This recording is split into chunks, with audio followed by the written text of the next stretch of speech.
skaudžiausia vieta galbūt to projekto buvo, kad užsakyti šviestuvai ne to diametro ir tai buvo minus 6000 eurų. Kaip sekėsi išgyventi šitą? Ilgai save graužiai? Visi per daug asmeniškai priimam tas problemas. Dažnai elektros instaliaciją daro vadinamas dėdė, kažkur atvažiavęs iš regiono. Sulaukia tų skambučių, kaip prijungti laidus, o tai čia dimeriuojami šviestuvai. Tai kaip čia viskas valdosi, o tai koks jungiklis tada, tai čia taip paprastai neveiks, tai čia per appsą veikia, tu man pasakysi, kur laidos jungt, vaikit jokas. Bet iš tiesų tai po to supranta tą vertę ir naudą ir būna netgi, kad sugrįžta tie patys klientai, kurie turėjo iššūkių, statosi antrą namą, iškart kreipiasi, sako, nebenorim tos pačios istorijos, gal galite iškart man padėti. Labas, šiandien laiptų aukščiau kalbinu Energy Green apšvietimo projektų vadovą Povilą Klimą. Sveikas, Povilai. Labas, Raimondai. Povilai, tai kada žmogus tampa projektų vadovu? Gal nėra tokio tikslaus apibrėžimo kada. Tai dažniausiai ateina su pareigybėmis, atsakomybė ir ta pozicija savaime, manau, kažkaip pasiekė arba tampi juo. Nėra galbūt tokio universitetinio mokslo, kad baigi ir iškart gali darbintis tiesiai ir be patirties tapti projektų vadovu. Galbūt, bet... O kokia tavo istorija? Kaip tu tapai? Kaip tampama? Kaip tampama? Užaugti reikia. Tai aš čia visiškai galbūt net negalvoju apie tą apšvietimą, apie projektų valdymą. Tai natūraliai atėjo. Tiesiog bakalauro studijų metu, pačioj pabaigoje, berašant rašto darbą, turėjau daugiau laisvo laiko ir pusbrolis bedirbantis Energy Green jau minėtoje kompanijoje pasikvietė mane kartais pagelbėt į montavimus nuvykti, kažką palaikyti, paduoti toks, žinai, pusę etato darbuotojas. Ir iš to išaugo, kad tapau pilną etato darbuotojas. Tada gavosi, jog komanda montavimo prasiplėtė, tapau gamybos vadovas projektuose, važinėdavau į objektus, susirinkau komandą, na ir po to išaugo, jog tapau projektų vadovu. Tai tokia ta istorija. O tu prisimeni savo tokį pirmąjį ryškesnį projektą, kuriame jau tu dirbai kaip projektų vadovas ir kai tavęs paklausė, tai koks tavo pirmas darbas, tavo pirmas krikštas, kokį tu projektą prisimeni ir su kokiais sunkumais susidūrei? Tai turbūt pats didžiausias ir įsimintiniausias krikštas buvo projektas, kurį turėjom Birštone, tai buvo vienas iš spa centrų viešbutis ir pačiam savo perėjus nuo mažų individualių namukų projektų, šokti tokį, buvo daug iššūkių, teko derinti daugybę klausimų neišspręstų, kurios buvo nesuderintos užsakovų. Tai ir skaudžiausia vieta galbūt to projekto buvo, kad užsakyti šviestuvai ne to diametro ir tai buvo minus 6000 eurų. Kažkas tokio. Kaip sekėsi išgyventi šitą? Ilgai save graužiai? Teko truputėlį, bet pas mus labai kažkaip kolektyvas vienas kitus užjaučia ir tai pagelbėjo galbūt lengviau išgyventi tą problemą. Tai po truputį išpardavėm to šviestuvus į kitus projektus, kolegam į savo butus ar dar kam nors. O koks buvo būtent didžiausias iššūkis valdant projektą, ne? Tai kaip ir minėjai, tokios apimties projektų neturėjai. Tai kas tavo asmeniškai buvo sunkiausia? Sunkiausia galbūt buvo tai, kad pirma dalis, jog objektas yra toliau. Nutolęs nuo Vilniaus, tai labai... Komandiruotės, dažnas gyvenimas arba savaitėmis, po 4 dienas į savaitę gyvenimas kitame mieste. Tai ta dalis ir galbūt neturėjimas patirties ir drąsos tiek, kad derinti tiek su techninė priežiūra, tiek su architektais, tiek su užsakovu, suburt visus ir priimti sprendimus, kurių nėra. Tai čia gal buvo sunkiausia dalis. Tai tu buvai tokia kaip ryšančioji grandis, ne, kuri privertė visus tarpusavę kalbėtis. Taip, tai projektų vadovas, manau, kad bet kurios srities, ar ten būtų baldų rangos, ar elektros, ar apšvietimo, tu turi rūpintis tos dalies klausimais ir paskatinti visus išspręsti juos greičiau. Po šito pirmo projekto, ne, tai jeigu tu pasikalbėtum su Povilu prieš šitą didelį darbą ir po darbo, kaip Povilas pasikeitė ir kaip pasikeitė jo požiūris? Labai stipriai. Ir vis dar jaučiuosi, kad vis dar esu besikeičiantis, nes projektai kasmet yra vis didesni ir vis kažkoks tai naujas personal best. Pasiekiamas tikslas arba perlipamas laiptelis. Tai prieš tikrai nebuvau toks drąsus, labai priimdavau problemas ne įmonės mastu, o asmeniškai.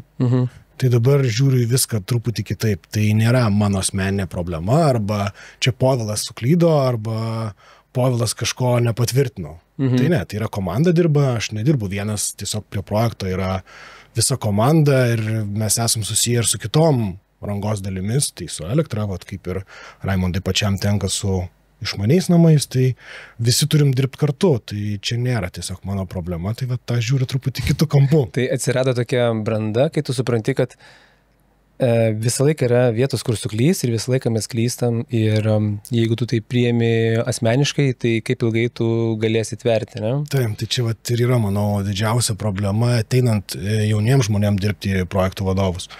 Visi per daug asmeniškai priimam tas problemas, bet tai, manau, ir su metais ateina. Tu nori, nenori, besikeiti, nes tu bręsti, tu turi kitų problemų asmeninių, tiek gyvenime, tiek darbe ir viskas tai susideda ir išsirutulioja. Ir tu tada pradedi kitaip reaguoti tiesiog į viską. Tai iš esmės tai yra žaidimas, kurį mes žaidžiame, bet jį turbūt reiktų ir priimti kaip žaidimą, kurį reikia žaisti rimtai, atsakingai, bet still. Taip, tai yra žaisti. Tokios taisyklės. Taip. Tai gyvenimo žaidimas, tai kaip ir darbas.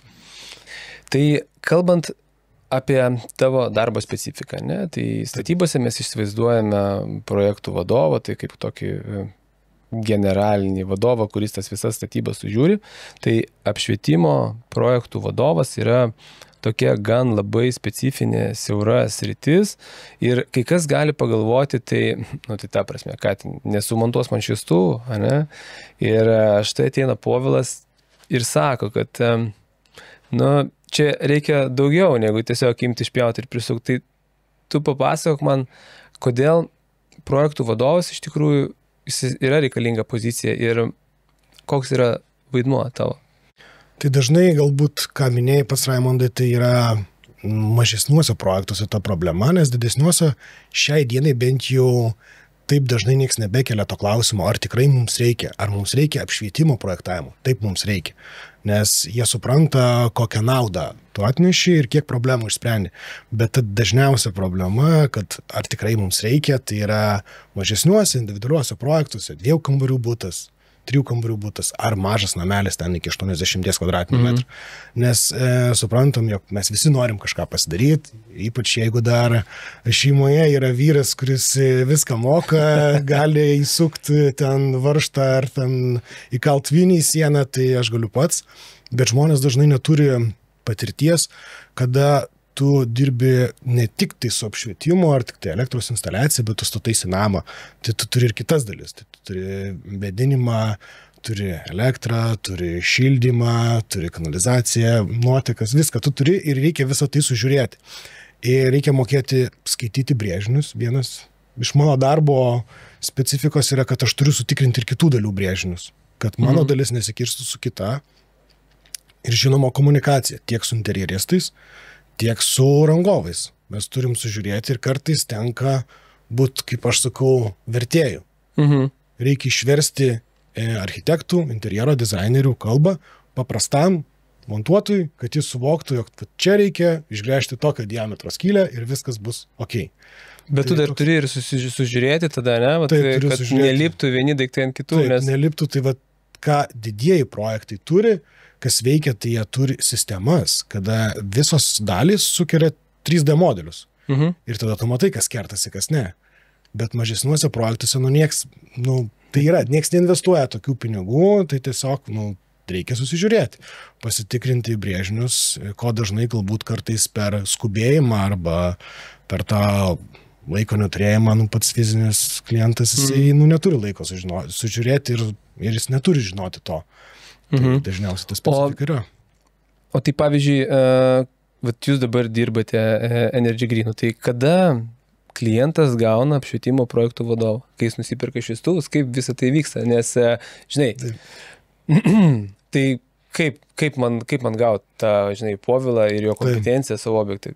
Tai dažniausiai vyksta tokiu principu, jog visų pirma mes siūlome savo apšvietimo projektavimo paslaugas, kad patikrinti apšvietos kiekį, vadinamas liuksus, liuminus, kas galbūt daugam yra žodžiai negirdėti, tai mūsų kolegos tą daro Ir perkant šią paslaugą, tu jau automatiškai gauni projektų vadovo konsultacijas, kada aš visuomet dalyvauju su komanda nuo pat apšvietimo projektavimo, nuo idėjos kūrimo.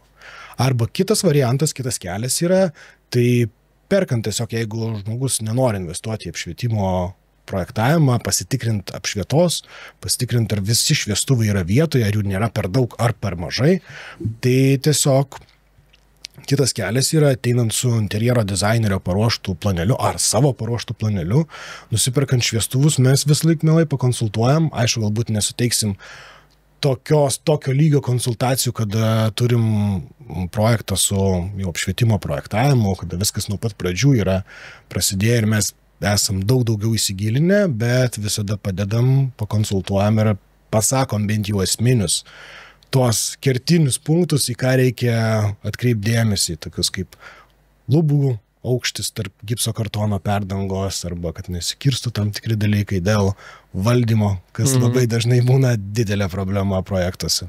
O paminėjai valdymo problemą. Kokios valdymo problemos būna nenumatytas? Tai, dažniausiai tai turbūt, kaip ir jum, Raimondai, tenka susidurti su komanda, tai galvojau pasidarysiu pats, bet pasirodo protokolų, tų kalbų valdymo yra ne viena. Galbūt ne visi elektros dalies rangovai žino ar supranta, nes anksčiau buvo 1-2 protokolai, dabar yra daugiau, padariau kaip vienam, bet pasirodo yra kitaip, taip nebeveikia, reikia kažką spręsti, daryti, tai čia ir būna problemos, kad reikia perdarinėti elektros instaliaciją arba padėti žmogui išspręsti, paaiškinti, kokius jam jungiklius reikėtų pasirinkti, nes jie irgi yra skirtingi. Nes aš įsivaizduoju, kad dizaineris klientui parenka šviestuvus, ne? Ir tiesiog būna paduoti šviestuvai ir jeigu tu nepaaiškini ir ar klientui nepasakai kažkokio paaiškinimo, kaip tą šviestuvą reikės valdyti, tai labai tikėtina, kad pats elektrikas priims sprendimą ir kaip turėtų būti suvaldyti ir kas turbūt ne visą laiką būna teisingai. Labai retai veikia. Ir žinoma, interjero dizaineriai ir architektai, jie irgi turi labai daug dalių žinoti ir jie taip giliai apie apšvietimo valdymą nežino, jų niekas universitete nemoko. Needukuoja, tai vat mes stengiamės su kolegom irgi kažkiek laiko vykdyti mokymus, konsultacijas tiem patiem architektam, kad iškomunikuot, kas yra problema ir jeigu numatot, kad tikrai yra problema, atsiųskit pas kolegas, partnerius arba tiesiog pasikreipkit ten, kur nukreips klientus tinkamą linkme, nes po to galim prisidaryti labai daug problemų. Kokio tipo klientai dažniausiai būna labiausiai problematiški ir kurie priimdami sprendimus neteisingus, sakykime, labiausiai rizikuoja. Tai yra, žinai, privatus asmenys, yra įmonės, yra privačių asmenų turtingesnių, kurie gali pasamdyti savo kažkokį atstovą, architektą ar dizainerį, su kuria iš šitų grupių būna daugiausiai, nepasakysiu vargo, bet iššūkių. Jo. Taip, tai kaip ir buvome kalbėję, tai dažniausios tos iššūkiai, vadinkim jas taip, kyla su fiziniais klientais, kurių projektai nėra patys didžiausi. Dažnai jie būna ir lengviausi, bet tuo pačiu daugiausiai iššūkių kyla, nes kaip ir pats dirbi toje sferoje, tai valdymas yra dažna problema, nes visi, kas statomės galbūt pirmą būstą, daug ką norim pasidaryti patys, taupom ir pinigus, kažkiek investuojam savo laiko, bandom patys pasiskaityti, pasižiūrėti YouTube, kaip sujungti laidus ir dažnai elektros instaliaciją daro vadinamas dėdė, kažkur atvažiavęs iš regiono ir sulaukia tų skambučių, kaip prijungti laidus, o tai čia dimeriuojami šviestuvai, tai kaip čia viskas valdosi, o tai koks jungiklis tada, tai čia taip paprastai neveiks, tai čia per appsą veikia, kaip čia viskas sujungti ir dažnai tenka tiesiog arba siūlyti paslaugą vizito į objektą ir siūsti kolegas arba pačiam važiuoti, lipti ant kopečių, rodyti kaip ir dažnai, aišku, būna tų reakcijų tokių, kad atvažiuoja, kaip anksčiau dar pamenu, būdamas 27-6 atvažiuoja toks jaunuolis į statybas, Aiškina dėdė. Tu man pasakysi, kur laidos jau. Nu, baikit jokas. Bet iš tiesų tai po to supranta tą vertę ir naudą. Ir būna netgi, kad sugrįžta tie patys klientai, kurie turėjo iššūkių, statosi antrą namą, iškart kreipiasi, sako, nebenorim tos pačios istorijos, gal galite iškart mums padėti. O tai kalbant apie tas didžiausias klaidas, ne, tai pirma yra dėl pačios technologijos, ne, valdymo, kaip bus valdomas, apšvietimas, kaip jisai bus sujungiamas, kur dar būna pasimauna? Dažnai pasimauna, kad neturi švoko, tai yra ventiliacijų visų vėdinimo sistemos brėžinių planų ir dažnai jie galbūt vedžiojama yra ten, kur patogu. Niekas nežiūri apšvietimo planą. Tai tada kertasi šviestuvai su vėdinimo sistema, tai jau nebeturime kur įdėti šviestuvo. Dar dažna problema yra neturimas pakankamas aukštis. Dizaineriai parinko šviestuvus, viskas gražu, viskas faina, nusipirkom. Bet kad mes turim tik tai 3 cm gylio, o šviestuvai reikia 10, tai niekas nepagalvoja, niekas brėžinio nežiūrėjo ir tada dažnai sulaukiam, kodėl jūs mums nesakėt. Tai tada, ką išmokau iš savo praktikos, viską reikia rašyti elektroniniu laišku. Tada išliekamoji vertė bent jau yra, bet dažnai per skubėjimą būna, per skambučius, pasikonsultuoja žmonės ir neatkreipia dėmesio. Tai ir tada taip, jungikliai valdymas. Dažnai žmonės netenka to, ką norėtų turėti arba ką įsivaizduoja. Kokią jiems viziją sukūrė interjero dizaineris, tai jie tai priima kaip konstantą ir einant į visas dalis, taip ir bus. Šviestuvai bus visi vieno spektro, viskas valdysis. Jeigu išmanus valdymas, tai vos nemintimis čia turėtų įsijungti, žinos, kad aš grįšiu, viskas veiks taip. Bet ne visada taip viskas veikia. Tai čia gal tie kertiniai dalykai, kas dažniausiai nutinka. O kai ateina pas jūs klientų ir perkasi apšvietimą, aš kalbu turbūt apie tos privačius, ne? Tai kaip jie priema tos sprendimus? Ar jiems yra svarbiausiai pamatytas vaizdas Pintereste, ar juos labiau domina ir kad tas šviestuvas atliktų savo funkciją ir užtektų pakankamai šviesos, ar jie tiesiog renkasi pigiausią gaminį? Vat ką tu matai, pagal ką žmonės dažniausiai renkasi tą apšvietimą? Na, per tiek metų, kiek dirbau šioje sferoje, 10 metų gerų, tai sulaukiu įvairiausių tų užklausų ir visokiausių įvairiausių norų. Kartais yra norima, kad tiesiog šviestuvas kabotų ore ir būtų elektros energija tekėtų į orų. Būna ir tokių arba fizikos mokslų daktarų aprašymų, Excelio lentelių apskaičiavimų su apšvieta. Tai įdomių būna tų. Dažniausiai tai gal būna 2 sudedamosios dalis. Tai yra kaina ir kokybė. Labai daug kas pradeda žiūrėti į garantiją. Kažkaip ateina ta tendencija, kad norim turėti 5 metų garantiją, 2 metų garantija jau toks čia must be. Taip. Nėra pagal statymą yra. Taip, bet daug žmonių nežino, kad tam tikros prekės Lietuvoje turi tą garantiją. Kaip avalinė, pavyzdžiui. Tiesiog nieks gal nekelia to klausimo. Taip, švietimui jau kelia, kad turėtų būti 5 metų garantija. Norim ilgaamžiškumo. Aišku, tai ir kaina truputį yra aukštesnė, prisideda, bet kaina vienas iš tų norų ir tada jau ta interjero dizainerio sukurta vizija, kas yra parodyta iš Pinteresto. Taip, viskas yra gražu, bet viskas remiasi į kainą. Tai tada jau ieškom to panašaus vaizdo užtinkamą kainą. Ir bandant rasti tą viduriuką tarp to ir to. O jeigu žmogus pats nuspręstų savo pasidaryti apšvietimą, ne, tai, tarkim, tiesiog nusipirkai butą, žinai, čia pirmas tavo butas ir, nenori susidėti savo LED panelių, pigiausių, ne, kad būtų tiesiog daug techninės šviesos. Kaip tu manai, koks būtų tinkamas kelias pasidaryti savo tokį, sakykime, pakankamai gerą, kaip pačiam jo biudžetinį apšvietimo. Tai manau, paprasčiausias, ką ir mes dažniausiai patariam klientam, tai naudoti tipinius įleidžiamus rėmelius, kurie yra patys pigiausi rinkoje. Gali būti metaliniai, gali būti priglaistomi bus truputį brangesni, bet tiesiog patys paprasčiausiai išpjaunama skylė, įdedamas rėmelis ir pasirinkti tinkamą šviesos šaltinį, nes daug rinkoje, kas siūlo, tai yra tiesiog paprastos lemputės.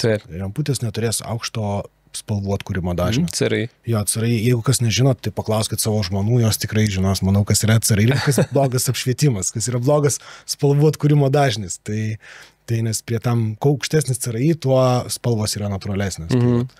Tai ir susidėti tinkamus šviesos šaltinius į jį, tai mes siūlom dažniausiai LED modulius, kurie yra didesnės galios, platesnio kampo, nei lemputė, kuri tipiškai yra 36-38 laipsnių kampo, o modulis gali būti 60 laipsnių, 80 laipsnių. Turėsit tolygesnį apšvietimą, didesnį šviesos kiekį ir aukštesnį carai. Ir tai gali tikrai kainuoti labai ekonomiškai. Na ir žinoma, reikia turėti kelis sluoksnius. Kada tas yra vakarinis apšvietimas ar tas poilsio apšvietimas, kada mes savaitgalį vakare norim žiūrėti filmą, tai mums nereikia tos pilnos šviesos. Tai turėti keletą paslėptų šviesos šaltinių, dabar tas labai populiaru buvo nišose, bet ką dažnai pamatysit galbūt ir aukštesnio lygio, aukštesnio segmento namuose, tai daug kas turi pastatomus toršerus ir tiesiog stalinius šviestuvus arba toršerus. Kurie švelnė šiltas spalvas. Jie turi difuzintą šviesą, kuri jaukiai sušviečia, geltonesnė yra, į vakarą mums nesinori, kas natūraliai yra pagal dienos ritmą. Į vakarą mes turim geltonėjančią šviesą, tai tas jaukiai veikia ir labai gerai, puikiai veikia. Tai keletą šviestuvų kažkur pastatytų ir tiesiog pasidėliot, kad tam tikrų atstumų šviestuvus leidžiamus labai galima pigiai ir gerai išspręsti. Tai LED panelės nesprendžia šitą klausimą. Ne, LED panelės nesprendžia, techninės patalpas galim puikiai naudoti, jos turi labai platų apšvietimo kampą, ten galim susidėti, bet namuose, ten, kur mes praleidžiam daugiausiai laiko, mes nerekomenduojam, nes jos turi tą akinimo faktorių, erzina truputėlį. Jeigu neturėsim kitos sluoksnio, vėlgi vakare savo organizmui tą intensyvumą, tokį dirgiklį įjungti nėra gerai. Bet iš tikrųjų geras tavo pastebėjimas, kad jeigu tu ir neturi dėmeriuojamą apšvietimo, bet jeigu tu turi kelis sluoksnius, tu gali pasileisti savo tą tokią bright šviesą, o žiūrint filmą gali pasileisti tiesiog nišas arba kažkokius pabaldais ir tas iš tikrųjų nieko per daug nekainuoja. Nes ir taip dažniausiai tai jau yra numatyta tiek baldinis apšvietimas, tiek ten po spintelėmis kažkur, arba kažkoks toršeras, interjero detalė, tai tiesiog galima su tuo sužaisti. Grįžtant prie pačio apšvietimo projektų valdymo, tai kaip tu manai? Apšvietimo projektų vadovas yra būtinybė ar prabanga? Čia toks labai kertinis, mes turim arba juoda balta, bet šiaip nežinau, taip tiksliai nėra pasakyta, kad būtinybė ar ne, rekomenduojama. Čia kaip reiktų pasitarti dėl vaistų su gydytoju ar vaistininku, tai dėl apšvietimo reikėtų bent jau pasikonsultuoti, kad bent pasakytume tas kertinės problemas, kur galima suklysti. Nes tikrai yra tekę turėti projektų, kur klientai, užsakovai yra patys projektų vadovai, ne apšvietimo kitų dalių. Jie žino, kaip valdyti visą procesą, jie puikiai susikūrė savo CRM sistemą, kada atvyks baldai, kada atvyks ten santechnik, viską puikiai žino, bet vis tiek atsiranda tų klaidų, nes tu neturi praktikos dirbti statybose ir nežinai, kaip reikia tai spręsti, kaip reikia gauti atsakymus ir kaip viską sudėti. Tai va čia galbūt tas ir yra, kad geriau pasikonsultuoti. Bet tai nėra prabanga. Šiai dienai žiūrint, tikrai turim vis daugiau klientų, fizinių, mažesnių, kurie ateina su 80 kvadratų, su 40 kvadratų butų ir leidžia savo tiesiog nusipirkti apšvietimo projektavimo paslaugą, gauti atsakymus ir su mūsų pasiūlytis gaminiais lengvai pasirinkti rinkoje bet ką. Kas jiems padės teisingai tos šviestuvus įgyvendinti? Ar užtenka tiesiog, kad jūs parenkat šviestuvus, duodat kažkokias rekomendacijas? Taip, mes paruošiam tokią, kaip, pasakykim, punktus, į kuriuos reiktų atkreipti dėmesį, atiduodam šviestuvų specifikacijas, kurių reikėtų laikytis, neturėtume nukrypti žemiau arba labai stipriai aukščiau, ten galios, CRI vadinamas tas atkūrimo spalvų indeksas, kiti parametrai ir aukščius mes jau susižiūrim, išsiklausinėjom, koks pas jūs bus gipso kartonas, ar ten įtempiamos lubos, koks aukštis, mes pagal tai jau parenkam šviestuvus ir juos užspecifikuojam. Jūs gaunat pilną medžiagą ir su to medžiagą galite eiti pas bet kurį tiekėją Lietuvos ar Europos rinkti šviestuvus. Ir nebūtinai jisai turi pirkti iš jūsų? Nebūtinai. Jo, jisai turi tą paslaugą ir mes tai teikiam. Toks kaip švietėjiška veikla. Tik mokama. Ir iš esmės su tokiu projektuku tu gali turbūt jau ir toliau keliauti, kad įstikint gali, ar gipsas tau reikiamą aukštį susuktas ir elektrika visiems patogiau viską. Viskas daug patogiau, greičiau įvyksta, nes jie jau žino galės, jau gali skaičiuoti skydus, jau gali žiūrėti, kiek jiems reikės grupių. Jie gali daug savo klausimų atsakyti. Vėlgi, tai specifikacijose būna nurodomas dimeriavimo tipas. Ką mes jau būnam apsprendę. Tai tas palengvina. O kalbant apie didžiausias klaidas, kurios pasitaiko ir kurios brangiausiai kainuoja, būtent apšvietimo projektavime, tai vieną paminėjai, ne? Taip. Ne to diametro šviestuvai, lubos jau paruoštos ir bam. Jo, tai ta dažnai būna problema, turim senamiesčio, tarkim, projektus, kada yra bandoma išlaikyti tas pačias šviestuvų vietas arba fasado senamiesčio, kada norima nieko nekeisti, nes ten yra tam tikri niuansai derinti su paveldosauga, gauti leidimus, patvirtinimus, keisti kažką. Nes ten yra procentais nurodyti, kad jie gali keistis fasado išvaizda nuo bendro kiekio. Tai šviestuvai sudaro daugiau, tai vėlgi tu turi paeiti visus kryžiaus kelius. Tai tas yra, kad reikia pritaikyti šviestuvą į jau esančią skylę ar ten tokio pat diametro, taip pačiai atrodantį šviestuvą surasti. Kas dažnai yra sudėtinga, tai jau brangina, nes reikia perdaryti seną buvusį šviestuvą. Dažniausiai keičiant jo elektroninę dalį. O kita tas didžiausias iššūkis ir kas daugiausiai problemų pridaro, tai valdymas. Valdymas, visiškai vien tik valdymas. Ir pačio asmeniškai patirtis projektuose skausmingai yra buvus, kai su tavim, su Raimondu teko spręsti ir pasitelkti jūsų komandos pagalbą iš nežinojimo, iš nemokėjimo to dar apie valdymą, kaip veikia, kaip didesniuose projektuose tai galima išspręsti ir taip pačiai privačiuose projektuose. Žmonės dažnai jau ateina su mintim, kad jiem veiks taip ir jie nusipirko šviestuvą, bet jis neveikia. Arba kaip gali būti šviestuvas nevaldomas, nedimiriuojamas. Mums siuntė ir sakė, kad viskas gali būti. Specifikacijų parašyta, dimiriuojamas? Bet dažnai galima viską parašyti, bet ne viskas yra tiesa. Tai reikia labai pasitikrinti tos dalykus, nes tikrai patarimas daug dekoratyvių šviestuvų gamintojų, jie negamina valdomų šviestuvų. Ypač tomis kalbomis, ko mums reikia. Tai tenka jau tau daugiau, man galbūt kažkiek palaužyti galvą dėl to. Fantazijos įdėti. Taip, ir elektros instaliacija iš to irgi išeina, kad dėdė padarė instaliaciją, bet pasirodo reikėjo ne 3 gyslų, kabelės vedžios, o 5. Ir tada reikia viską pervedžioti. Arba pirkti tam tikrus valdiklius, kažkokius brangesnius, kurti Bluetooth mešą namuose ar dar kažką, kas kitiems atrodo kenksminga sveikatai, vėlgi ir tokių išgirstam ir kitos problemos iš to iššūkio. Tai kartais iš to paprasto apšvietimo valdymo, kuris galėjo kainuoti ten iki 5,000, mes gaunam 10,000 sąnaudų. Kaip senai tas gebėjimas valdyti apšvietimą ne tik jungtuku tapo aktualus? Manau, kad jau kokie 5 metai turbūt. Gal vis labiau pasijutė po karantino, kada vėl visi norėjom keliauti ir vis daugiau žmonių keliauja kažkur ir tas sistemas jau diegia į viešbučius. Mes patys esame įgyvendinę kelis projektus, kada viešbučiuose yra visiškai pilnai išmanus kambarys. Užsidaro užuolaidos, pasitinka šviesa, tam tikras scenarius, lovos valdomos, jos žiūri tavo stebi miegą. Tai kai tu pamatai tai ir pakeliauji, tada pagalvoji, besistatydamas namą, kad galbūt ir man reikia kažkiek to smarto, gal ne visiškai pilnai, man gal nereikia, kad ten pasitiktų muzika, o gal reikia. Ir tada pradedi spręsti klausimus, dėtis pliusiukus savo. Ar reikia ar ne. Ir daugiau vis interjero dizainerių irgi kalba apie tai. Bet manau irgi, tai išplaukia iš tavo komandos darbo, iš mūsų darbo, kad tai reikia edukuoti visus ir pasakoti apie naudą to.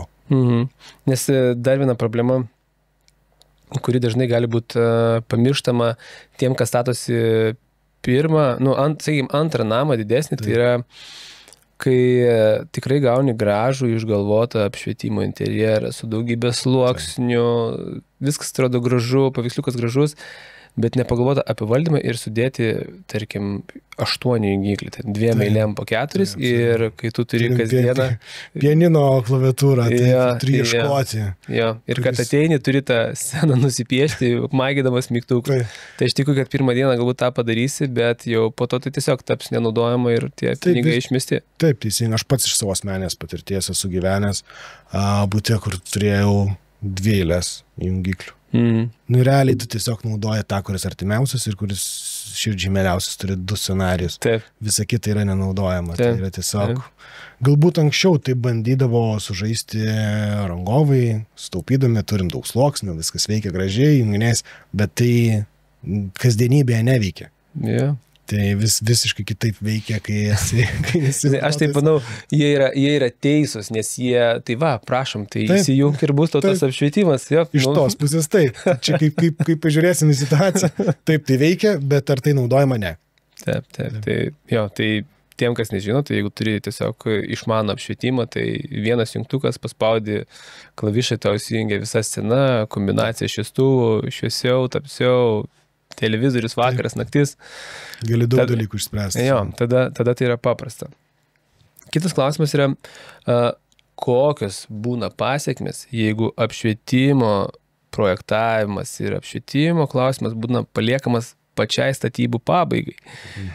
Nes aš įsivaizduoju, kad, žinai, nusimatė taškus, dar neturi šviestuvų, pasidarė lubas. Išsvedžiojam, paskui nusipirksim, viskas bus gerai. Taip.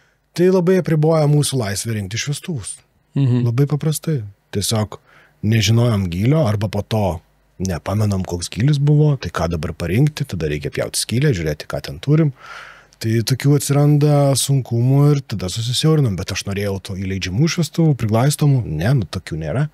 Arba tai kainuoja ten nuo 350 eurų plus į viršų.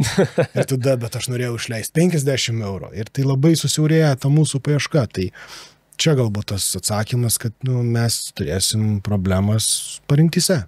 Ir mes neturėsim to vaizdelio, kurį mums rodė interjero dizaineris, idėjas, darbo, meilės, laiko paruošęs ir mes tiesiog tada turėsim paviršinis cilindriukus kažkokius, tai ar dar ką nors. Tai pakeis ir jo visą idėją ir galbūt iškraipys patį interjerą. Na ir žinoma, vėlgi pasikartosiu, valdymas. O kada teisingiausias laikas pradėti apšvietimo dizainą? Dizainą ir, tą techninį projektą. Aš manau, kad gaunate iš statytojo darbo projektą. Tai gali sienų dar nebūti, bet jau galit pradėti projektuoti apšvietimą. Ir rinktis jau. Rinktis viską, aš manau, su visomis dalimis yra. Kuo jūs anksčiau pradėsit, tuo mažiau turėsit iššūkių ir problemų ateityje. Tai yra vienas geras labai pasakymas, kad popieriuje gali keisti viską ir tai praktiškai nieko nekainuoja. Bet kai reikia realybėj pakeisti, tai kainuoja ne tik, kad medžiagas, bet kainuoja ir žmonių darbą. Tai jau viskas 2x gaunasi kartus daugiau negu šiaip būtų tiesiog. O kaip dažnai būna tokios situacijos, kad jau žmogus ateina ir jūs jau tada jau sprendžiate jo tą situaciją, kai jisai jau ten desperacija, ne? Vis dažniau retėja. Retėja. Kiek tenka susidurti su projektais, tai vis mažiau ir mažiau. Manau, kad vis daugiau Lietuvoje žmonių gali sau leisti interjero dizainerį arba architektą, kuris prižiūrės tą jų visą procesą ir jie netgi, žinau, turi tokią paslaugą kaip ne techninė priežiūra, bet tiesiog projekto priežiūra. Tai jie padeda spręsti tas problemas, jie turi savo irgi kontaktus ratą, su kuo irgi bendrauja, tai vis skambina, kreipiasi, jeigu yra kažkokių klausimų, bet vis mažėja. Ir manau, ir statytojai, visi rangovai irgi turi išsisprendę jau tą kažkokią tai žinių bazę, išsisprendę problemas, žino pas ką kreiptis, nukreipti, tai vis mažėja. Ir vis daugiau sutinku žmonių, kurie ateina, pasiklauso, ką mes pasakom ir sako, supratau, sugrįšiu ir sugrįžta. Okay. Vis dažniau žmonių, nes ta kaina nėra tokia galbūt didelė bendram projekto mastelyje. Tas apšvietimo projektavimas ten gali kainuoti nuo 3 eurų per kvadratinį metrą. Tai jeigu turim 100 kvadratinių metrų namą, tai yra 300 eurų. Tai yra vieno šviestuvo kaina geresnė. Tai jeigu išsispręsim dabar problemas, tai ateityje nereikės šviestuvų pirkti už 300, per vienetą galima bus nupirkti už 100. Ir tas susitaupo. O klausimas, bet paminėjai interjero dizainerius, ne? Tai jų yra ir gerų dizainerių, yra ir netokių gerų. Ar tenka spręsti problemas, kai klientas gauna tą interjero dizainą? Nes interjero dizainą tu gali praktiškai internetu nusipirkti, pasikalbėjęs, nusiunti savo išplanavimą, keletą nuotraukų, praktiškai vieną vizitą. Viskas įvyksta. Jo. Ar kaip dažnai čia būna problemų? Ar iš viso nebūna problemų? Čia galbūt ateities problemą pasakėjai. Kada dirbtinis intelektas dabar pradeda daug mus konsultuoti. Ir tie, kas moka juo naudotis, galbūt ir gaus visus atsakymus, bet dauguma žmonių yra pradedantis naudotis dirbtiniu intelektu, tai manau, iš to išplauks dar, čia kelių metų bėgiai mes pamatysim, kiek tų problemų bus, bet yra tekę, kada klientas tiesiog atsisako interjero dizainerio paslaugų, pasisamdo kitą, arba per vieną projektą netgi pakeičia 3. Oho. Bet čia galbūt priklauso ne tik nuo interjero dizainerio, bet ir nuo užsakovo. Jeigu jie mėgsta dažnai keisti sprendinius arba neapsisprendžia, o darbai vyksta. Nesustoja apdėlai, tai viskas, mes norim turėti namą už metų, mes nenorim už 3 metų. Tai bet atsakymų mes neduodam per pusmetį, tai vat, iš to ir išplaukia. Ir tada galbūt užsakovas galvoja, kad interjero dizaineris yra blogas. Pasisamdysiu kitą, bet jeigu aš jam neatsakau, ko aš noriu, tai manau, kad bet kuris specialistas už bet kokius pinigus bus blogas. Tai iš esmės, jeigu aš tai teisingai suprantu, reikia iš tikrųjų laiku priimti tos sprendimus ir kas susijęs su apšvietimu, tai negali palikti labai toli tų sprendimų priėmimų, jau kai tos statybos taip greitai progresuoja. Taip. Ypač dabar tikrai, kiek matau rinkoje, kaip vystosi projektai ir pats kiek turiu, tai viskas vyksta dideliu greičiu. Aš visada jaučiu, kad aš esu žmogus daugiau negu tik tiesiog žmogus projektuotojas. Nemažai yra tokių instagraminių architektų. Net pamatai savo projekto nuotraukas ar story, print screenus įdėtus kaip postus ir tas dizaineris kūrė kažką. Labai dažnai meistrai galvoja, kad jeigu yra kažkokie keitimai procese, dizaineris sugalvojo, tarsi aš sėdėjau ant sofos namie, neturiu ką veikti, sugalvojau, kaip tau gyvenimą sugadinti. Man labai gražu veidrodis vonioj, nuo lubų iki kriauklės maišytuvas iš veidrodžio. Aš pati matau pavyzdžius, žiauriai gražu. Bet aš niekam taip neprojektuosiu. Kodėl kankint žmogų valyti tą veidrodį? Barstymo kryptis yra svarbu dėl kelių dalykų. Jeigu mes atidarom iš kambario į koridorių, mes galim dažnai nutrenkti bėgantį vaiką. Jeigu apskritai mano galva klientas nori kažko tokio, kur aš matau, žinai, taip, jam gražu, jam gerai, jis gyvena. Tai gal ir yra gerai, gal aš per daug spaudžiu save, turėti visur estetiką, turėti visur praktiškumą, grožį ir čia mano perfekcionizmo gal problema yra. Aš su savim tai turiu visada valerijono, man tai padeda. Aš ir klientams siūlau. Geras interjeras yra geros architektūros tęsinys. Tose situacijose, kai piniginis klausimas nėra problema, tai klientai linkę mokėti pinigus, galbūt daugiau pinigų, kad ta problema būtų išspręsta laiku ir jie labai sunkiai susitaiko su tuo, kad jeigu projektas pradeda stabdyti, tai nes kaip ir tu turi pinigų, viskas ok, bet kažkodėl viskas stovi, tai nevyksta. Jo, tai turbūt priežastis tai yra, kad kartais pats klientas gali per daug užtrukti su tuo sprendimų priėmimu. Taip, tai čia irgi ypač, kaip tu paminėjai, yra tie projektai, pavadinkime juos didesniais, arba klientai tikrai neturi problemų, kad daugiau sumokėti ir tai neskauda, tai dažnai reikia jų didelio įsitraukimo į projektą, nes jie turi būti komandoje kartu tiek su apšvietimo projektų vadovu, su baldų projektų vadovu, su interjero dizaineriu, su kitais rangovais turi dalyvauti. Nes visi turi girdėti tavo norus, žinot, kaip tu įsivaizduoji ir tada atsakyti tau, tai bus ar taip nebus. Ir tave nukreipti į tą tikrąjį piešinį, nes dažnai būna, kad užsakovas turi pinigų, bet jisai keliauja daug. Jo nėra čia. O taip. Jisai moka, bet jis piešinį tai įsivaizduoja vieną. O kai atvyksti ir pamatai ten tarpinėje 80% baigtumo, tu matai, kad plytelių spalva ne ta. Kažkoks atspalvis netas, kažkaip ir sienos pasikeitė, kambarys lyg sumažėjęs. Tai yra apšvietimas kažkoks netoks, aš kitaip įsivaizdavau. Tai tas įsivaizdavimas ir galutinis piešinys, tai reikia įsitraukimo ir dalyvavimo. Tikrai projektai daug greičiau ir sklandžiau įvyksta, kada užsakovas dalyvauja. Arba turi tos pačius statybų aikštelės turi gamybinius susirinkimus kas savaitinius. Taip. Ir pats užsakovas, galutinis klientas juose dalyvauja. Jisai galbūt labai daug ten nieko nekomentuoja, bet jis tiesiog dalyvauja ir jis žino, kas vyksta. Tada daug viskas paprasčiau vyksta. Kitaip tariant, jeigu turite iliuzijų, kad jūs tiesiog mokėsite pinigus ir galėsite keliauti ir atvyksite ir viskas bus laiku ir taip, kaip jūs norit, tai mažai tikėtina. Mažai tikėtina arba samdyti reikia bendros dalies projektų vadovą, kuris prižiūrės ir atsakinės jūsų klausimus. Bet jums vis tiek reiks atsakyti, kokios spalvos plytelę norit. Jisai gali ką palengvinti, tai agreguoti klausimus į vieną klausimų peką. Ir atsiųsti jum ir sutrumpinti tą visą grandinę ir kad galbūt išverst kai kurios klausimus, ko jam nereikia, jis pats atsakys, bet tas yra, kai kurie taip ir daro, tiesiog turi projektų vadovą savo gyvenamajam namui, arba nežinau, kaip yra didesnėse statybose, tai yra projektų vadovai projektui, visam pastatui ir tada kiekvienos dalies projektų vadovas. Ar verta samdytis apšvietimo projektų vadovą, kai jūs jau turite interjero dizainerio paslaugą nusipirkę? Manau, kad verta. Kaip ir minėjau, tai nėra labai brangi paslauga per kvadratinį metrą ir tai tikrai verta investuoti, sužinoti atsakymus jums rūpimus klausimus, nes vėlgi mes negalim pasverti, kiek žinių turi jūsų interjero dizaineris susijusio su apšvietimu. Galbūt jis labai daug turi patirties su baldais, su medžiagiškumai, su spalvom, bet galbūt su elektros instaliacijos dalimi ar valdymu mūsų aptartų visiškai nėra jokios patirties. Tai čia reikia labai pasverti, su juo padiskutuoti ir manau viską galima.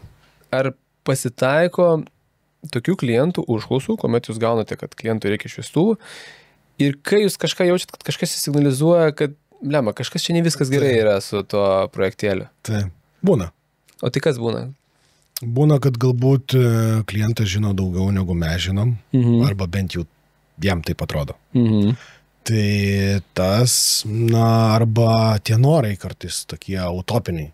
Kaip ir minėjau pačioje pradžioje, kad šviestuvas kabotų ore ir šviestų, be jokių elektros instaliacijų. Čia tikrai istorija, ne sarkazmas čia? Ne, čia ne sarkazmas, čia yra tekę susidurti. Arba ten įkraunamų, bet jų nieks neįkraus. Tai turėtų pakrovėjas krauti, kaip dabar iPhone'us, tik krauna, tiesiog padedi ir krauna. Taip. Kodėl negali šviestuvo krauti per atstumą? Per atstumą? Taip, per atstumą. Tai būna tokių, taip. Tai dar neturit šviestuvų, kurie kraunami per atstumą? Neturim dar. Gaila, bet galvojam šitą mintį su kolegom kažkaip tai paupdėtim, gal kažką reikėtų sukurti, būtume pirmi pasaulyje, bet aišku, reikia išteklių tam. Tai ne. Jo, būna tikrai. Tu, kaip esi projekte, ta jungiamoji grandis, ne? Kai tavęs nėra, kaip dažniausiai informacija pasiklysta tarp interjero dizainerio, kliento ir elektriko ir koks čia tavo vaidmuo yra? Tai kaip ir tas liaudyje vadinamas sugedęs telefonas yra, nes kol informacija atkeliauja iki elektriko, tas, kuris yra montuotojas, instaliuoja šviestuvus ar vedžioja visą instaliaciją, tai jam informacija pasako kas? Darbų vadovas. Darbų vadovas kreipiasi kur? Pas savo turbūt projektų vadovą arba pas klientą. O klientas bendrauja su interjero dizaineriu, ko dažniausiai nebūna interjero dizaineris, kai būna vietoje, jisai bendrauja su montuotojais visais, bet jie tai neturi tiesioginio ryšio visą savaitę dirbdami ar panašiai. Tai mano ta pagrindinė galbūt ir užduotis yra ir funkcija, aš komunikuoju su visais visada. Stengiuosi, kad tu sektum projektą, jo eigą, kartais netikėtai pasiskambintum elektrikui pačiam, tam, kuris jau yra objektai ir viską įrenginėja ir pasitikslintum, ar viskas taip ir taip, ar viskas taip, kaip mes planavom.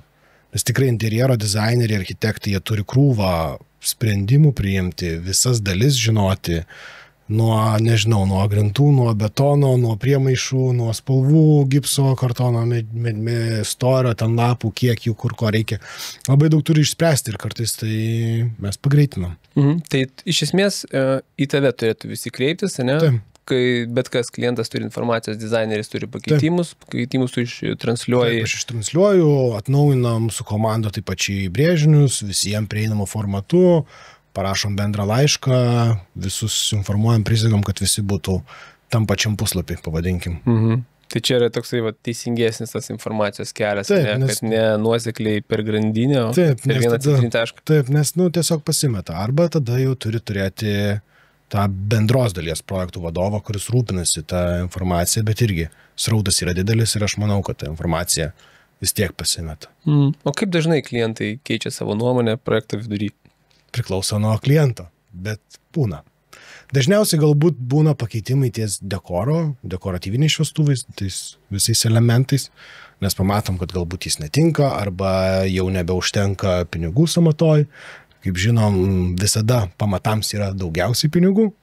Na ir tada jau kas toliau sienos, stogas ir jau vidus ir į pabaigą, kai prasideda baldai, visa apdaila, tada jau labiau pradam skaičiuoti, kiek mes čia turim to biudžeto ir kiek mes galim jo skirti. Tai dažnai pasikeičia tie dalykai, dar būna, kad vietos šviestuvų keičiasi, nes keičiasi baldai. Taip, nes šviestuvai šviečia... Taip, virš baldų dažniausiai, kaip žinom, dekoratyviniai būna dedikuoti staliukams, arba tam tikri techniniai būna ten baro zonai, ar kažkokiam kitai zonai. Tai pagal tai irgi stumdosi. Ir būna, kad ta informacija, ką kalbėjom praeitam klausime, būna pasimeta tarp tų projektų versijų. Taip. Nes mes turim 5 brėžinius, atvažiavus į objektą, pamatai, kad elektros dalies rangovas turi naujesnį brėžinį negu aš, arba atvirkščiai, jis turi patį pirmą, o aš turėjau 4 versiją.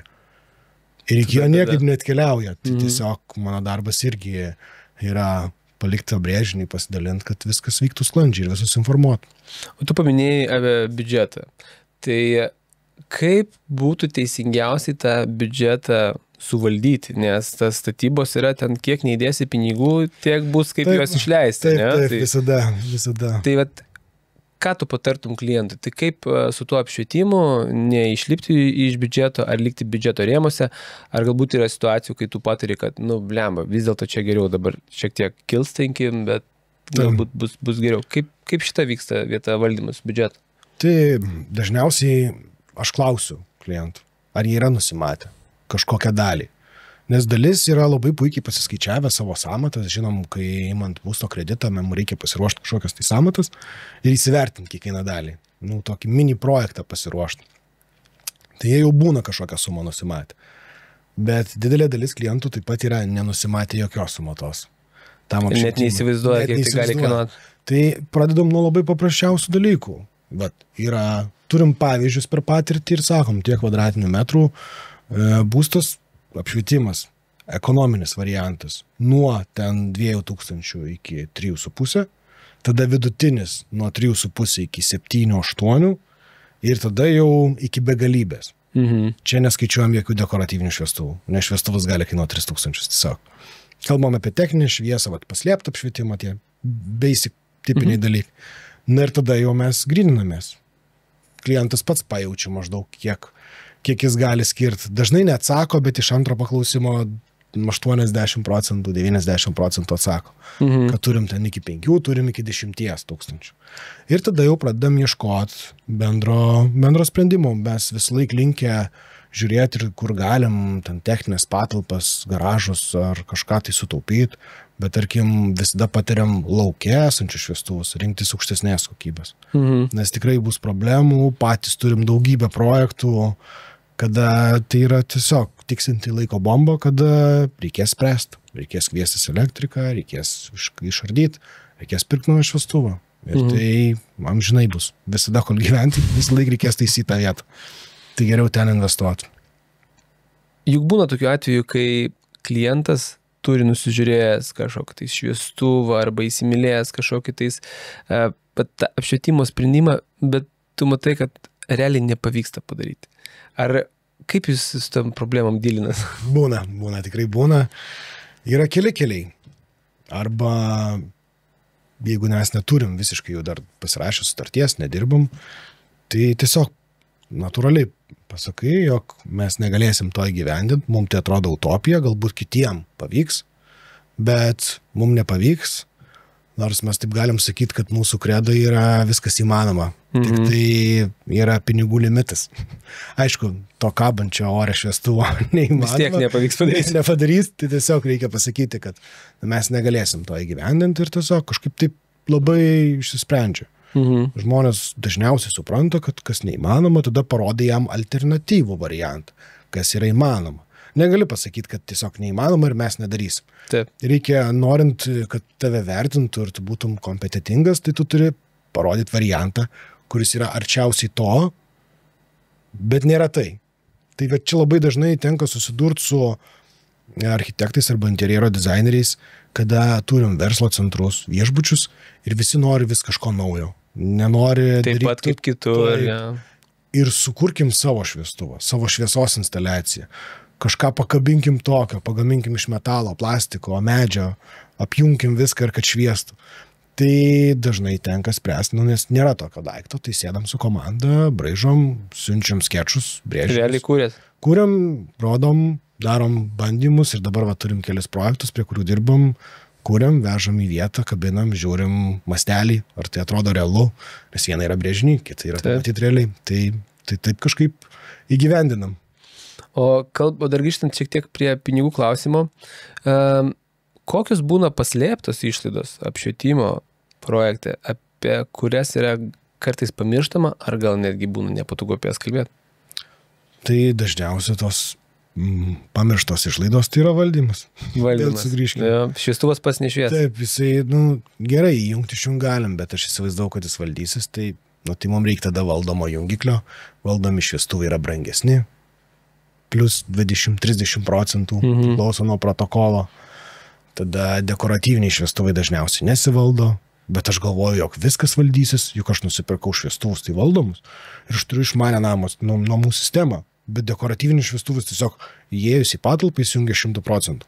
Kodėl jis neįsijungia taip gražiai, kaip visi nuo 0 ar iki 1% iki... Nebūna iki 100. soft starto. Jo, bet tai dėl to, kad jie neturi. Ir tai papildomai jam kainuoja pakeisti elektrinę dalį, tą maitinimo šaltinį. Kartais net nelabai yra, tai vėlgi tenka su tuo derinti. Tenka perdarinėti, ne? Tenka, labai dažnai. Kaip su garantija? Kaip, prisijėmė atsakomybę. Perdarėm. Taip, nes gamintojai tai tiesiog. Kartais bandom išspręsti su gamintojų. Yra gamintojų, kurie tikrai nusileidžia ir paima ten plus kelius šimtus eurų ir padaro jį valdomą. Bet yra gamintojų, kurie tiesiog nedaro to ir ypač tų visų, kur mes, sakom, patys nusipirksim, tai aš mačiau AliExpress, Alibaba, nežinau, eBay, dar kur nors, aš nusipirksiu, tik identiškas šviestuvas, toks pats. Bet, ten nei garantijų dažnai būna, nei ten valdosi kas nors, nei kas nors nori po to spręsti. Na, su tais, čia iš savo patirties, su kinietiškais šviestuvais esame susidūrę situacijai, kad yra daly valdomas šviestuvas, neadresuojamas. Taip. Ir kinietiškas jisai nesivaldo, arba valdosi, arba dalinai valdosi, arba neįsijungia. Ir aš su savo įrangos gamintojų bandžiau aiškintis, tai kaip čia yra. O atsakymas buvo labai paprastas. Jūs pažiūrėkite, ar šitas šviestuvas turi daly sertifikatą. Ir jeigu sertifikato neturi, net įrangos, kurie atlieka tą valdymą, gamintojas neprisima jokios atsakomybės, kad tas šviestuvas turi valytis. Taip. Tokia, atrodo, maža smulkmena, bet... Visiškai.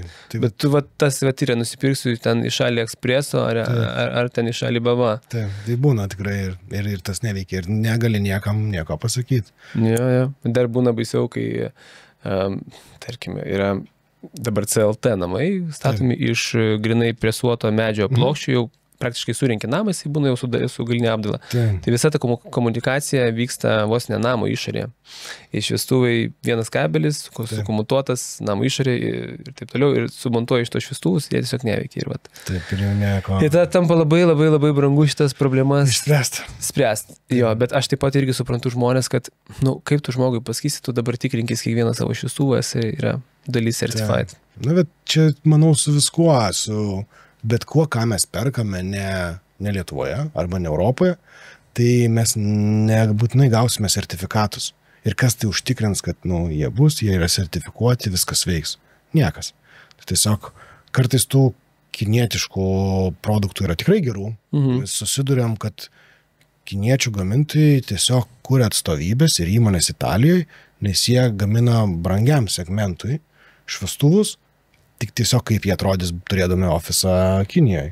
Tai jie tiesiog tai padaro Milane ir siunčia ten gaminius arba tiesiai iš Kinijos išsiunčia. Ir viskas puikiai. Viskas puikiai, bet jie užtikrint turi ES direktyvas, jie turi turėti sertifikatus, viskas turi veikti. Kada tu perki tiesiai iš Kinijos, tu nežinai kartais, ką gausi, jeigu tiesiog va taip pats perki per tos elektroninius. Kaip loterijai, kai rizikuoji, kartais laimi, o kartais mokaisi. Taip, faktas. Gerai. Taip. Kokia yra projektų vadovo atsakomybė? Kur yra tavo atsakomybės ribos? Kur yra klientų atsakomybės ribos? Kur yra interjero dizainerio atsakomybės ribos? Juk tu negali būti kaltas dėl visų problemų, ar vis dėlto esi? Dažniausiai galbūt kliento akimis esu. Aišku, juokauju, tai ne. Yra labai, manau, kad aiškios ribos. Visa tai, kas išeina iš manęs, tai yra mūsų medžiaga, mūsų brėžiniai, mūsų specifikacijos, visa tai, ką aš parašau ir konsultuoju, tai yra mano atsakomybė, visa tai, kas yra susijęs su šviestuvais. Jeigu aš kažko nesuderinau su klientu ir interjero dizaineriu, arba informavau, jog tai bus valdoma, dimeriuojama, tai nėra, tai čia yra mano atsakomybė. Bet spalvų parinkimas ir, tarkim, šviestuvo korpuso spalva, tai ateina arba iš kliento, arba iš interjero dizainerio. Aš negaliu nuspręsti, kuris spalva yra tinkama ir kokią mes norim. Aš galiu pasiūlyti, bet tai turi būti vis tiek susitarta, tai nėra mano atsakomybė. O įgyvendinimas, tarkim, jeigu tu parinkai šviestuvą, kuris yra valdomas, ir kažkaip jau taip atsitiko, kad pas klientą nesivaldo. Tai dažniausiai sprendžiam su elektros dalies rangovu ir padedam tas problemas išspręsti. 70% tai nėra mūsų problemos, nebūna. Tai, bet mes padedam tą išspręsti, nes vis tiek, jeigu ten yra tik jungiklio klausimas, tai yra nesunku pakonsultuoti, parinkti, nusiųsti, kad nusipirkit šitą daiktą, plus ten 100 eurų. Jums prijungs ir viskas veiks. Jeigu reikės, atvyksim, pakonsultuosim, investuosim ir jūs tiesiog turėsit geresnę patirtį dirbdami su mūsų ir galbūt rekomenduosit savo draugam. Tai iš tos pusės sprendžiam labai žmogiškai ir stengiamės net ne savo problemas išspręsti. Dažnu atveju projektuose. Tai... O žinai, dar toksai įdomus klausimas. Iš esmės, jūsų paslaugos ir jūsų ir produktai, ne, jūsų įmonės rinkoje, jie, tikrai nėra patys pigiausi. Ir kai tu man sakei, žinai, kad galbūt kiti tiesiog parduoda ir pamiršta, bet jūs parduodat, ne, ir jums rūpi. Taip.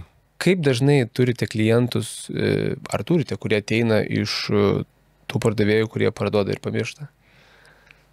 Manau, kad gal vis mažiau. Anksčiau turėdavom daugiau. Gal mūsų lokacija yra tokia, kad mažiau yra dabar tiesiog praeinančių ar užeinančių klientų. Su mums dažniau reikia susitart laiką, susitikti, nes mes jau dirbom ties labiau projektavimu, pačių projektų valdymu ir tada jau pardavimu. Tai vis mažiau, bet būna. Būna, jog sakė, jog valdysis, pardavė šviestuvus, ant šviestuvo korpuso parašyta dimmable, bet ne, jis neveikia taip. Tai tenka, bet retas atvejis. Manau, kad ir apšvietėjų, konkurentų, kolegų, kaip juos pavadinsim rinkoje, jie irgi vis daugiau turi patirties, praktikos, žinių. Tai manau, čia tik tai su gal jaunesniais, kurie ateina į rinką žaidėjai, visi kupini jaunatviško entuzijazmo, bet neturintis tam tikrų žinių ir gal kartais nenorintys spręsti. Tai būna, bet retas atvejis. Gal ir pati iš tikrųjų ta jau rinka susiformavo, kas liko tie turbūt, kurie jau gali taip kompetitingai parduoti, su to konsultacinį pardavimą padaryti, o ne tiesiog, kad, žinai, kaip Gariūnas nuo prekystolio pasiėmė šviestuvą, sumokėjai tą pačią akimirką, tai yra tavo problema. Bet Gariūnuose vis dar veikia. Vis dar galima nusipirkti ir žinau, kad žmonės perka. Tai, čia vėlgi tam tikras segmentas, kur mes esam įpratę pirkti prekes ir ar mes norim to saugumo jausmo ir galimybės grąžinti daiktą ir nueiti ir pasižiūrėti pardavėjų į akis ir pasikalbėti, kodėl čia taip, o ne kitaip. Ar mums gerai, kad mes būsim apgauti? Bet tai iš tikrųjų visą laiką lieka tas kainos klausimas ir turbūt reikia susitaikyti su tuo, kad už garantijas reikia turbūt šiek tiek susimokėti. Taip, už garantijas. Ir čia taip pat labai geras pavyzdys, kaip ir kokybė arba komfortas. Nusipirkime mes Golfą ir nusipirkite, nežinau, Mercedesą aukščiausiosios klasės ir palyginkit. Abudu važiuoja. Abu važiuoja, abu turi 4 ratus, viskas, sakai, vairą turi. Bet patirtis tai kita jausmas, tai čia tas pats ir su apšvietimu, ir su baldais, manau, ir su viskuo. Žiūrėk, Povilai, aš dabar tave norėsiu šiek tiek paprovokuoti. Gerai. Užduosi teiginį, o tu man pasakyk. Gerai. Taip yra ar taip nėra. Ne? Tai pirmas teiginys, klientas visada teisus, o projektų vadovas turi prisitaikyti prie klientų norų. Klientas gali klyst, tai nėra visada teisus, o projektų vadovas turi laviruoti. Turi mokėti pasakyti jam, kas yra ne taip, arba jam kitaip atrodo galbūt, ir kad toje vietoje jis yra neteisus. O ar tau teko kad nors atsisakyti klientų dėl to, kad jo vizija buvo nerealistiška, arba, na, sakykime taip, kad jūsų klientų visiškai turėjote skirtingas vizijas į tą sprendimą ir ar gal tu matėjai, kad čia taip nevelnio nebus, bet klientas vis tiek nepasidavė ir teko susisiekti? Teko. Ir kelis kartus net yra tekę. O kas per situaciją? Vieną kartą turėjom įdomų tokį labai gaminamą šviesos instaliaciją ir ten buvo tiesiog technologiškai sudėtinga ir aš mačiau, kad jau viduryje projekto įgyvendinimo tiesiog mums tai kainuos daugiau, ne tik kad energijos ir laiko, bet ir lėšų, negu mes galėtume, tarkim, nežinau, 2 kartus būti nukeliavę į minusą palyginus su pardavimo kaina, tai tiesiog gražiai atsisveikinom, atidavė jam tas pagamintas detalės ir jis iškeliavo toliau spręstis pats, bet nukreipėm mes pas tam tikrus specialistus, su kuriais jisai gali komunikuoti ir kurie padės tam padengimus padaryti. Bet čia buvo tiesiog cheminio padengimo, kuris draudžiamas Lietuvoje padarimas, tai su automobilių restauratoriais teko dirbti, toks įdomesnis buvo. Tai tokį turėjau ir turėjau kelias, vis būna tų tokių situacijų, tai dažnai yra laiko klausimas, nes, kaip žinom, statybose užvėlavus man reikia šviestuvų rytoj. Arba šiandien noriu atvažiuoti, bet taip neveikia. Ir vis daugiau ir daugiau tų aukštesnės klasės šviestuvų arba kokybiškesnių, nieks jų tiek nesandėliuoja. Na, jo, jeigu tokie yra nišiniai labiau, tai... Visi tiesiog yra užsakomi ir dažniausiai net ir gamintojai jų neturi sandėlyje. Jie turi komponentus, iš kurių surenka per kelias savaitės. Arba net per 4, per 6 nes savaitės. Tie patys gamintojai nesandėliuoja. Nesandėliuoja, turi tik komponentus. Net ir komponentus kartais siunčiasi. Ypač dekoro gamintojai. Tai viskas užtrunka. Tai va, čia dažnai tenka atsisakyti ir tiesiog pasiūlau, žinau, rinkoje žaidėjų, kurie galbūt turi kažką. Tai nukreipiu pas kolegas ir tikrai negaila yra, kad žmogus greičiau nusipirks. Aš tiesiog negaliu pagelbėti ir kam jį laikyti, o būna kartais, kad nesusikalbam tas trečias tipas, kai jau nesusikalbė. Matai, jog žmogaus pati idėja ir pats matymas situacijos su realybė visiškai nekoreliuoja. Tai tiesiog pasakom, kad negalim įgyvendinti jo lūkesčių ir galbūt tiesiog reikėtų pasirinkti kitus partnerius. Teiginys. Daugiau šviesos yra geriau. Daugiau šviesos yra geriau negu mažiau šviesos. Taip. Nes galima pridimėliau spręsti ateityje. Bet šiaip irgi nėra sveika, nes tarkim, mes žinom tą tokį dabar naują, galbūt ateinantis į rinką, kitur yra jau seniau tas valdymas human-centric, kada mes pagal dienos ritmą turim apšvietimą. Ryte turim šaltesnį ir taip iki pietų jisai maždaug eina iš labai šalto į vidutinį tą natūralaus dienos apšvietimą ir intensyvumas didėja. Tai jeigu mes turėsim tą labai intensyvų apšvietimą pas save namuose, tai mes vis laik savo organizmą skatinsim būt darbingą, energingą, tokį kaip esam vidurdienį. Tai to tikrai nereikia, nes namuose mes dažniausiai praleidžiam rytus ir vakarus.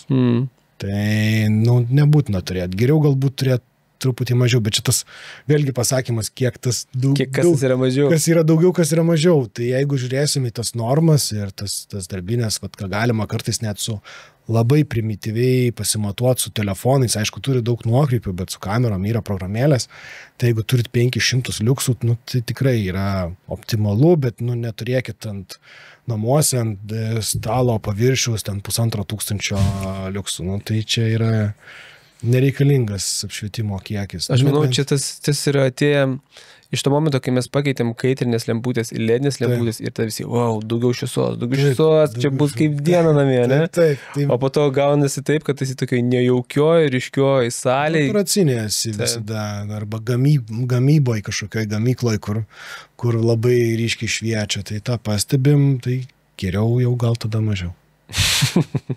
Taigi vis dėlto teiginys yra tas daugiau. Nėra geriau. Nėra geriau. Taip, ar išmanus apšvietimas yra būtinybė? Kaip žmonės dažniausiai supranta išmanaus apšvietimo valdymą?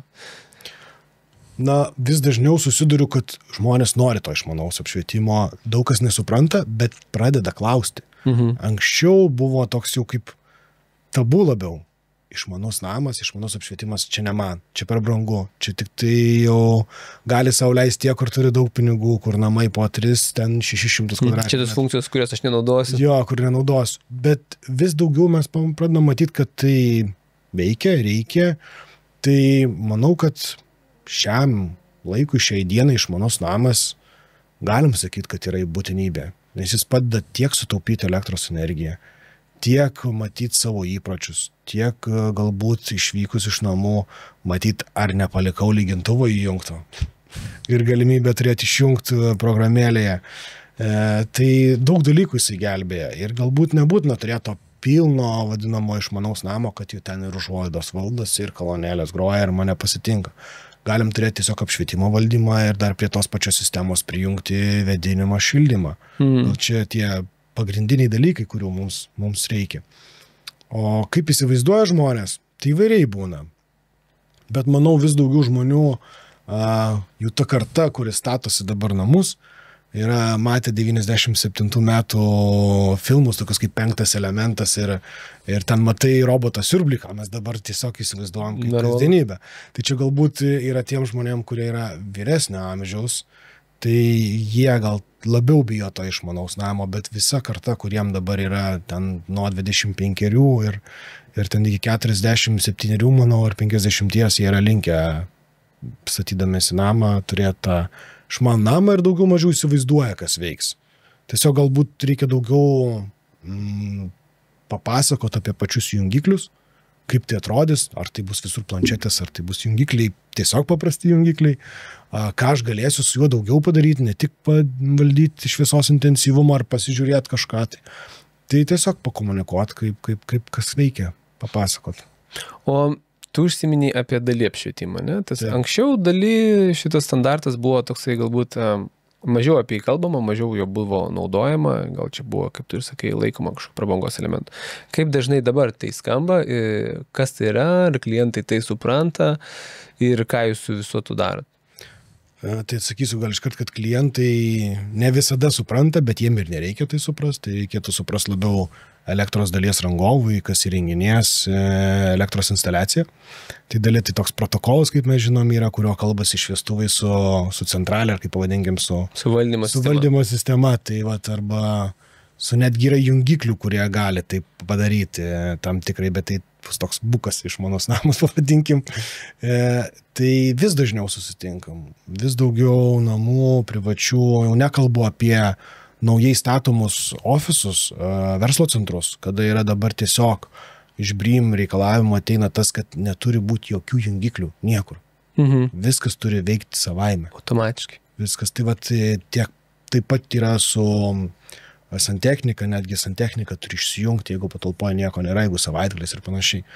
Tai vis daugiau to ateina ir į namus. Ir tas daly protokolas, jisai dažnai yra naudojamas, nes jisai yra, manau, patogiausias ir geriausiai veikiantis kol kas iš tų visų, kiek mes ten žinom, Z-Wave, Zigbee, ten Wi-Fi visų buvusių variantų. Tai daly toks seniausias ir geriausiai veikiantis protokolas. Tai labai dažnai paskutiniu metu galbūt ir projektai pasikeitė yra mano bent jau, su kuo aš dirbu, bet aš tai labai dažnai susituriu. Ir praktiškai reikia paminėti, kad visi daly šviestuvai yra dimirėjami. Taip. Tokia maža, labai naudingo smulkmena žinos. Taip, jo. Rinkitės daly ir būsite teisingam keliui. Kaip manai, ar dizaineriai, architektai visada pagalvoja apie tai, kaip sudėtinga bus valdyti tą apšvietimą, nes dažniausiai jie apšvietimą gerai sugalvoja, daugybės sluoksnių, bet ar dažnai ateina projektų, kur yra daugybės sluoksnių ir daugybė jungtukų ir kaip dažnai dizaineriai apie tai pagalvoja, kad klientų reikės valdyti ir kaip jūs tas problemas sprendžiat, ar galbūt čia iš viso ne jūsų reikalas? Tai pirma, galbūt dėl to, kaip dažnai, tai galbūt pusė projektų. Nes vėlgi yra architektų ir interjeristų, kurie daug dirbę arba turi tos praktikos. Tai jie netgi padeda scenarijų sugalvoti, kad įėjus į patalpą, paspaudus mygtuką, turi įsijungti tas, arba įėjus tiesiog nuo judesio turi įsijungti tas. Tai kas turi praktikos tikrai daug, padeda tiek mum, tiek jūsų komandai, manau, viską apjungti, kad veiktų ir taip, kaip jie sugalvojo. Na, o dalis tikrai būna, kad nepagalvoja apie tai, kaip veiks, kiek čia tų jungiklių, kaip juos reikia, kurį turėtum paspaust, kas turėtų įsijungti, daug tų sluoksnių, bet kaip dabar suvaldyti. Tai dar viena dažna užduotis, ką mes gaunam, tai yra sugalvoti apšvietimo scenarijus. Tai tą su komanda darom, nes labai dažnai elektrikams yra, jie tiesiog turi užduoti padaryti, kad viskas veiktų. Bet kaip veiktų? Tai nieks jiems nenusako, nei pats klientas žino, kaip turėtų veikti. Pirmą kartą stataisi išmanų į būstą ir iš kur man žinot, kas čia turėtų veikti, kas net anksčiau ateidavau, paspaudavau jungiklį. Ir šviečia. Šviečia, viskas. O dabar čia tie jungikliai tokie, nejaučiu, ar paspaudžiau, ar nepaspaudžiau. Kažkodėl interjeristas išrinko metalinius, kurie neturi to jungiklio, tiesiog tačinius. Aš nežinau, kurį paspaudžiau, čia man viskas junginėjasi. Tai tuos klausimus taip padedam atsakyti. Dirbam tada dažniausiai su interjeristais ir jų irgi klausim, kaip jūs manot. Mes padarom tokius gaires. Pirminės, kas turėtų įsijungti, kada turėtų įsijungti, kaip turėtų veikti nakties metu, kaip turėtų veikti dienos metu, kaip turėtų veikti galbūt savaitgalį. Ir tada diskutuojam su jais, pristatom jiem, jie irgi galbūt savo nuomonę išsako ir tada pristatom klientui. Kas dažniausiai pakiša koją sėkmingam projektui? Tai yra kliento abejingumas ar kliento pernelyg didelis įsikišimas? Kuris labiau pakenkia? Ja. Gal labiau abejingumas.